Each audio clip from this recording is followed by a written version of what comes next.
শীতের তীব্রতার সাথে পাল্লা দিয়ে ব্যাপক হারে বাড়ছে শীতজনিত রোগ।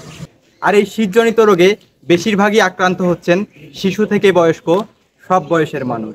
শুধু সরকারি নয়, বরং বেসরকারি হাসপাতালগুলোতেও বেড়েছে শীতজনিত রোগীর সংখ্যা। গত কয়েকদিনের নিম্ন তাপমাত্রায় শীতজনিত রোগে আক্রান্ত হচ্ছেন লালমনিরহাটের পাটগ্রাম উপজেলার বিভিন্ন শ্রেণী পেশার মানুষ।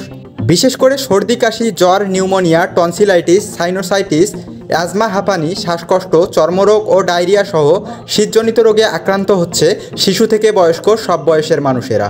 সবচেয়ে ঝুঁকিতে রয়েছে শিশু ও বয়স্কদের মধ্যে, যারা বিভিন্ন রোগে আক্রান্ত। সরকারি বেসরকারি প্রতিটি হাসপাতালে শীতজনিত রোগীর চাপ বেড়েছে।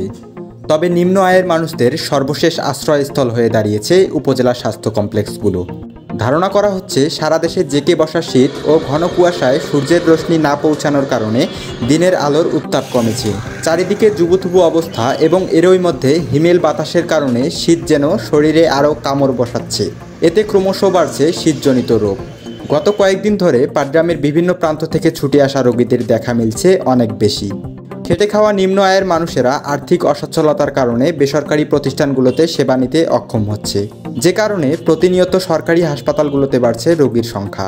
পাটগ্রাম উপজেলা স্বাস্থ্য কমপ্লেক্সের senior staff nurse Afrin Akter Mili বলেন, শীতকালে শীতের তীব্রতা বেড়ে যাওয়ার কারণে সাধারণত শ্বাসকষ্ট, কাশি, অ্যাজমা, হাঁপানি এসব রোগীদের সংখ্যা বেড়ে যাচ্ছে। এছাড়াও আছে ডায়রিয়া এবং নিউমোনিয়া।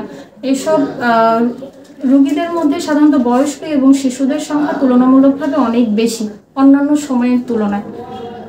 আমরা চিকিৎসকরা এবং আমরা সিনিয়র স্টাফ নার্সরা অনেক হিমশিম খাচ্ছি। তারপরেও আমাদের চিকিৎসকগণ এবং আমরা সিনিয়র স্টাফ নার্সগণ এবং অন্যান্য যারা কর্মীরা আছে, আমরা আমাদের সাধ্যমতো চেষ্টা করতেছি আমাদের সেবাটুকু দেওয়ার জন্য, আমাদের দায়িত্ব পালনের জন্য আমরা সর্বদাই চেষ্টারত আছি। এছাড়াও হাসপাতালের দায়িত্বপ্রাপ্ত চিকিৎসকরা শিশুদের সুস্থতার লক্ষ্যে বলেন, শিশুদের ঠান্ডা থেকে দূরে রাখতে হবে, গরম কাপড় পরিধান করাতে হবে, বিশুদ্ধ গরম পানি খাওয়াতে হবে, নাক দিয়ে পানি আসলে নর্মাল স্যালাইন দিয়ে নাক পরিষ্কার করতে হবে, ডাক্তারের পরামর্শ ছাড়া অ্যান্টিহিস্টামিন ও অ্যান্টিবায়োটিক না খাওয়ানো এবং শ্বাসকষ্ট হলে ডাক্তারের পরামর্শ অনুযায়ী ঔষধ খাওয়ানোর আহ্বান জানান কর্তব্যরত চিকিৎসকেরা। মুতালিব হুসাইন মানিক, এল নিউজ অনলাইন, পাটগ্রাম, লালমনিরহাট।